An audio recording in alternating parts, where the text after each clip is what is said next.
is 1958. IBM passes up the chance to buy a young, fledgling company that has just invented a new technology called xerography. 2 years later, Xerox is born, and IBM has been kicking themselves ever since. It is 10 years later, the late 60s. Digital Equipment Corporation and others invent the minicomputer. IBM dismisses the minicomputer as too small to do serious computing, and therefore unimportant to their business. DEC grows to become a multi-million-dollar corporation before IBM finally enters the minicomputer market. It is now 10 years later, the late 70s. In 1977, Apple, a young, fledgling company on the West Coast, invents the Apple II, the first personal computer as we know it today. IBM dismisses the personal computer as too small to do serious computing and therefore unimportant to their business.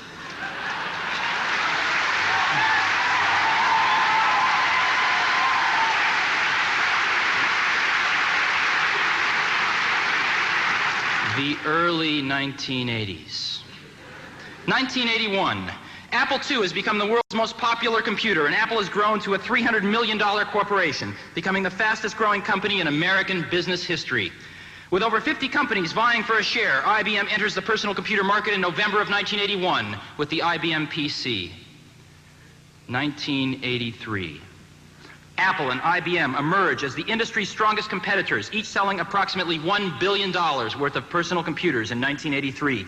Each will invest greater than $50 million for R&D and another $50 million for television advertising in 1984, totaling almost $250 million combined.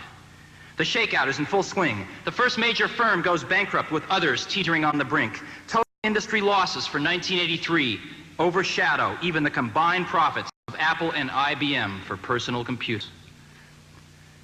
It is now 1984. It appears IBM wants it all. Apple is perceived to be the only hope to offer IBM a run for its money. Dealers, initially welcoming IBM with open arms, now fear an IBM-dominated and controlled future. They are increasingly turning back to Apple as the only force that can ensure their future freedom.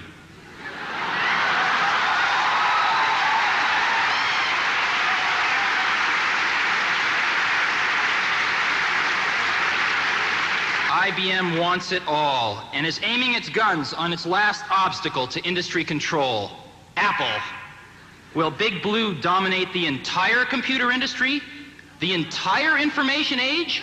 Was George Orwell right? Today we celebrate the first glorious anniversary of the information purification methods. We have created for the first time in all history a garden of pure ideology, where each worker may bloom, secure from the pests of their complicated rules. Unification of the rules is more powerful weapon than any fleet around the earth. We are one people, with one will, one resolve, one cause. Our enemies shall talk themselves to death, and we will bury them with their own confusion. We shall prevail. On January 24th, Apple Computer will introduce Macintosh. And you'll see why 1984 won't be like 1984.